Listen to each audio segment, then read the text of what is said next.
France, summer of 1944. The smell of antiseptic fills a canvas tent behind the front lines. Outside, artillery thunders in the distance, but inside, it's quiet. Only the hum of generators and the faint clink of metal trays. On a stretcher lies a young German soldier, barely 20. His arm is shredded by shrapnel, his face pale with fear. He's shaking, whispering to himself in German, expecting the worst. An American nurse steps forward. Her uniform is stained with dust and blood. She doesn't speak his language, but her hands move with calm precision. She cleans his wound, replaces the bandage, and offers water. He hesitates, then drinks. Around him, other German prisoners lie in rows, treated by the same people they were taught to hate. Some watch in confusion. Others silently weep. For the first time, they begin to understand something they were never told: that mercy still existed in war. Outside, the night deepens.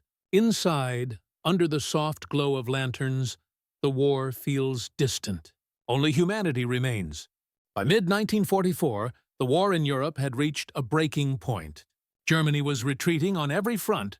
From the beaches of Normandy to the ruins of the Eastern Front, its armies were collapsing under the pressure of overwhelming Allied strength.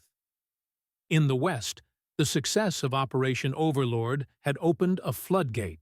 Between June and December 1944, Allied forces captured more than 350,000 German soldiers in France alone.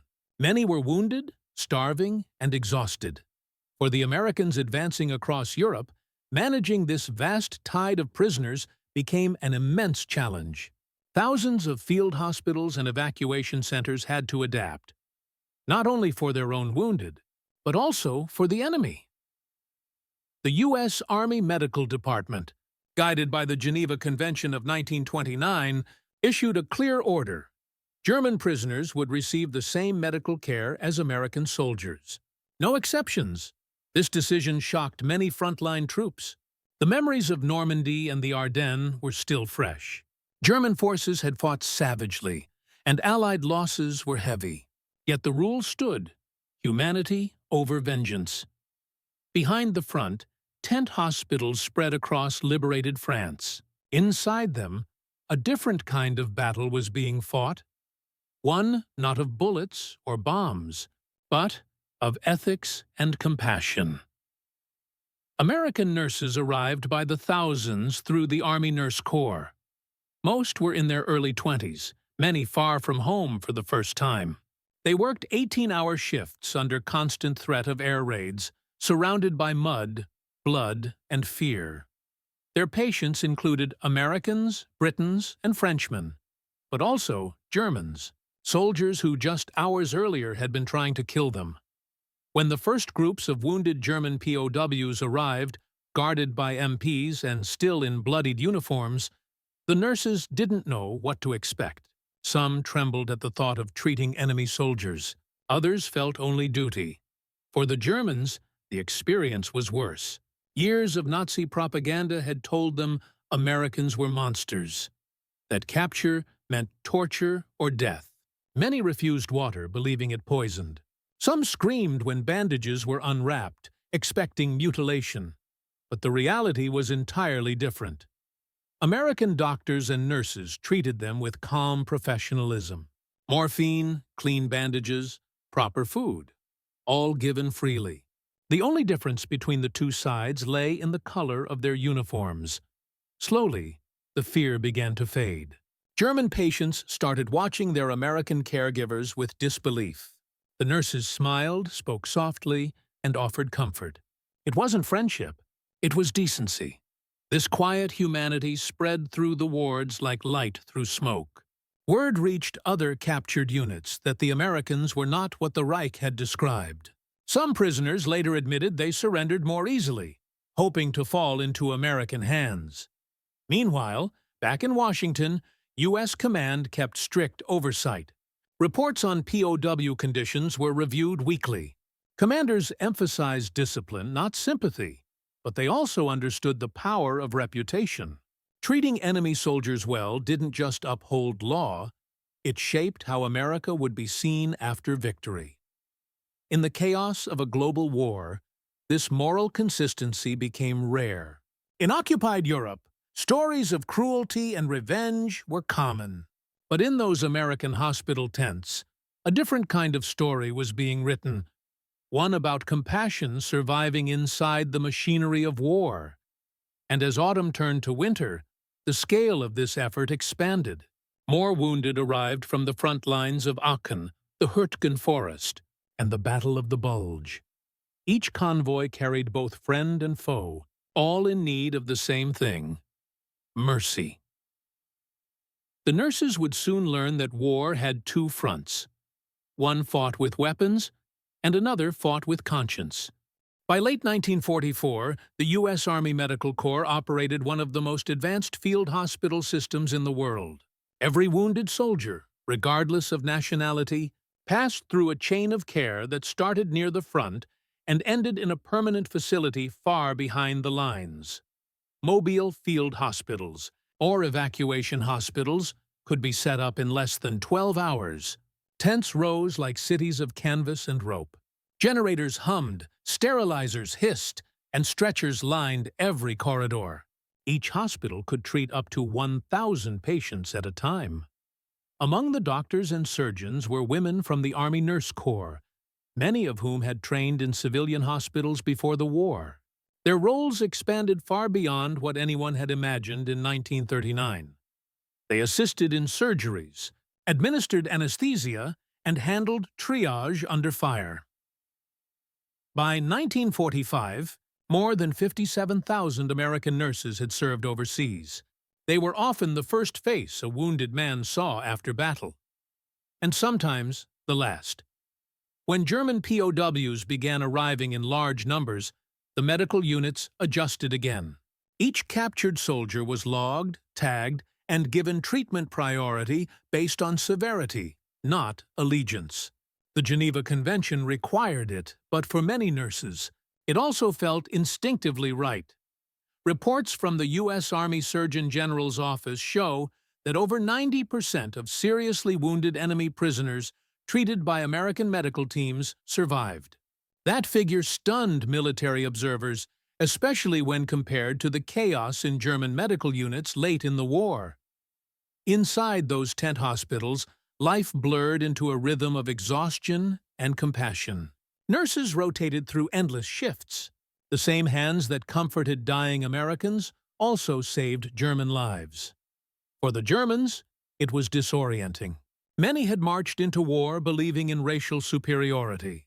Now, they were being cared for by women they had been told were lesser. The sight of a young American nurse leaning over a wounded German officer, cleaning his bandages without hesitation, carried a quiet power. Letters recovered after the war reveal the shock many POWs felt. One German corporal wrote, "They treated us better than our own doctors. I did not understand it."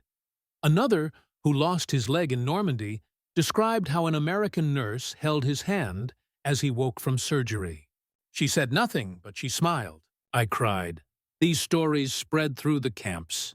In places like Cherbourg, Reims, and Le Havre, American-run hospitals became symbols of order amid collapse. Even German medical officers taken prisoner began to assist U.S. staff, respecting their efficiency and discipline. For the Americans, it wasn't about forgiveness. It was about maintaining humanity in a war designed to destroy it. The nurses followed strict routines: temperature checks, sterilization, wound irrigation, record-keeping. Compassion wasn't a gesture, it was structure. The Red Cross also played a crucial role. Their convoys carried supplies to POW hospitals, ensuring equal access to medicine and food. Inspections by international observers confirmed that German prisoners under American care were treated in full compliance with the Geneva Convention. The moral difference between the warring sides became impossible to ignore. While Nazi camps in Europe practiced systemic cruelty, the United States built a system grounded in law and dignity. It wasn't perfection, There were exceptions, anger and fatigue, but it was a consistent choice toward decency. For many American nurses, that choice carried deep emotional cost. They had brothers and husbands fighting in the same war. Some had lost family in Europe or the Pacific. Yet when the stretcher arrived, none of that mattered. A wound was a wound.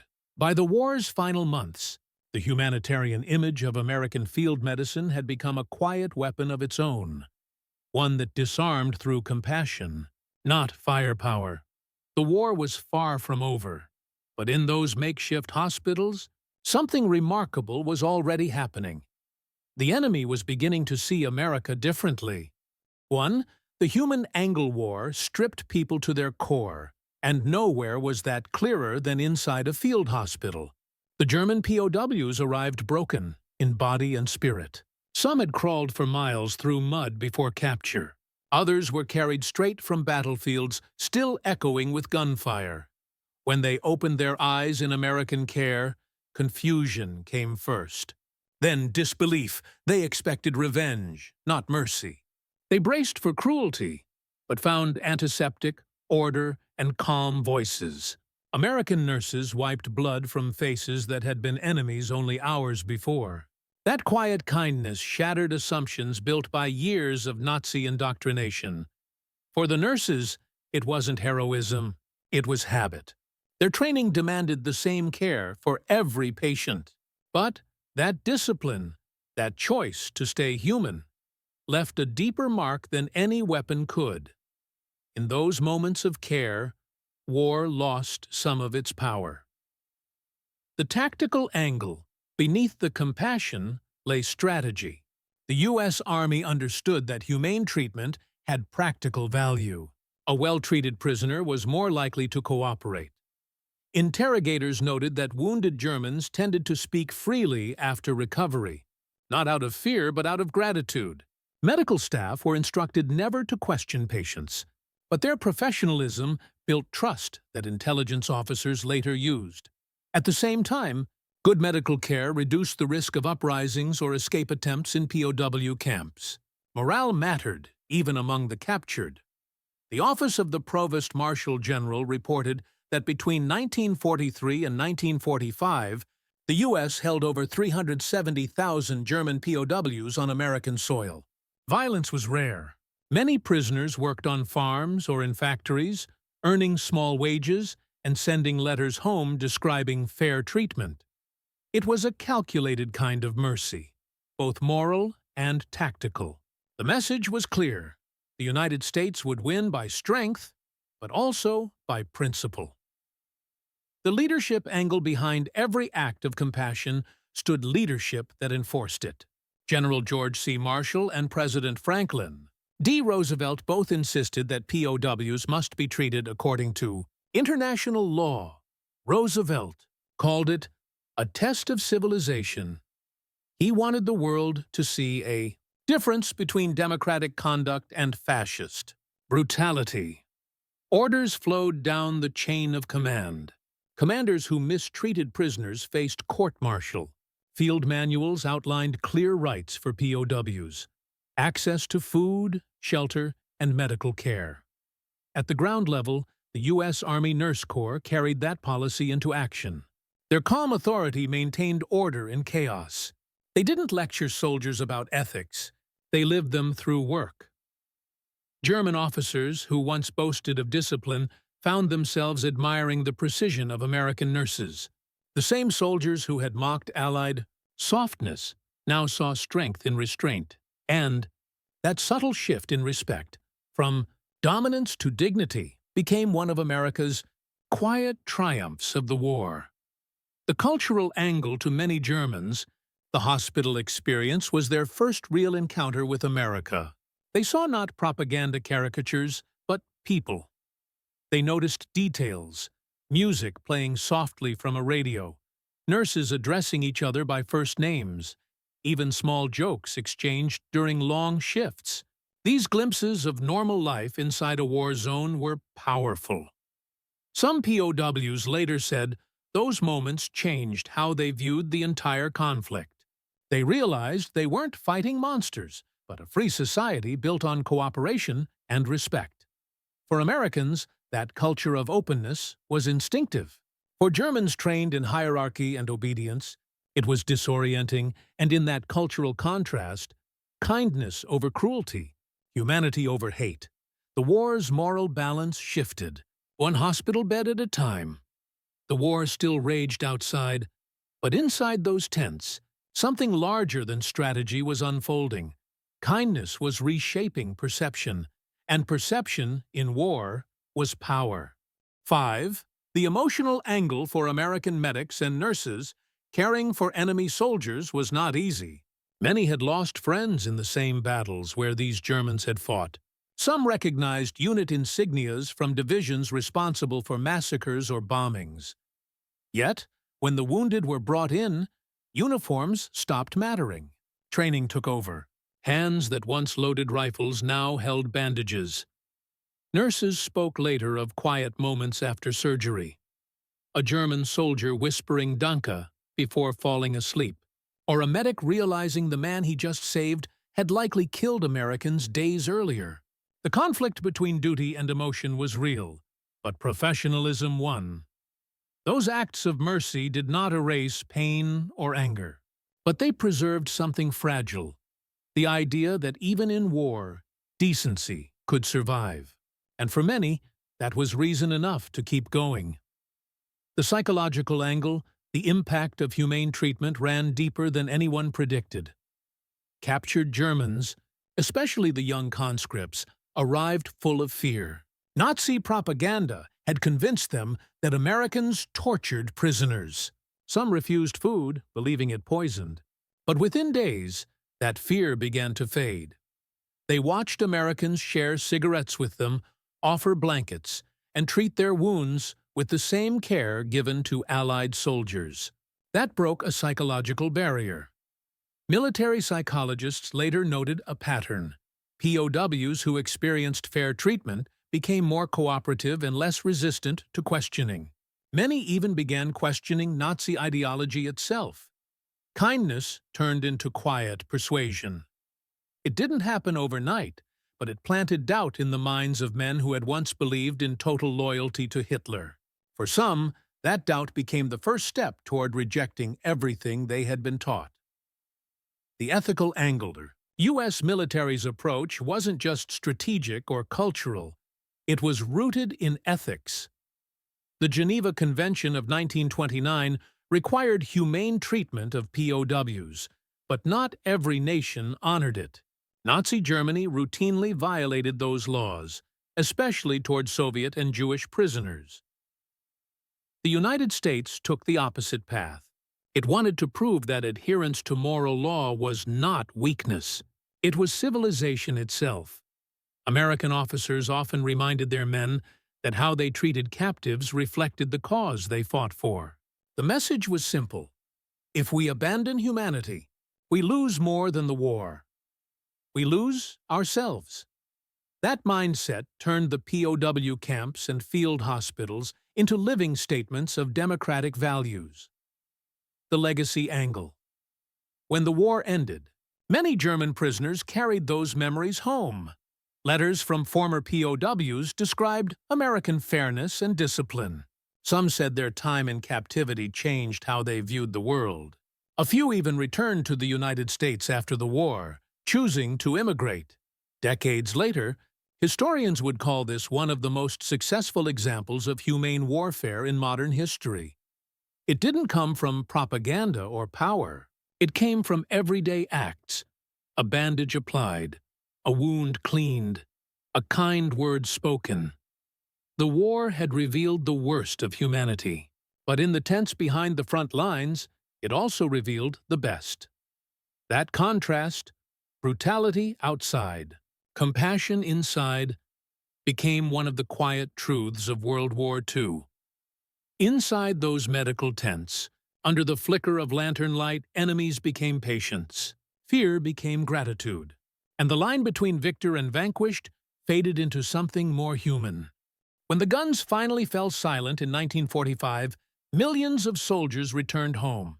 But for thousands of German prisoners, Their most unforgettable memories weren't of combat, but of what happened after it ended. They remembered American nurses kneeling beside their stretchers, hands steady, eyes calm. They remembered being fed when they expected punishment, treated when they expected pain. Those moments stayed with them for decades. Many former POWs wrote letters to their American caretakers, thanking them for their kindness. Others spoke of it in interviews, saying it was the first time they understood what real freedom and dignity looked like. It wasn't propaganda that changed them. It was humanity. The U.S. didn't just win battles with superior weapons or numbers. It won something quieter but more enduring: moral authority. By choosing compassion, even toward enemies, America showed that strength wasn't measured only in firepower, but in restraint. This didn't erase the horrors of war. It didn't heal every wound, but it left behind a legacy that still matters. Because in every war, there comes a moment when victory isn't about territory or surrender. It's about who remains human when everything else collapses.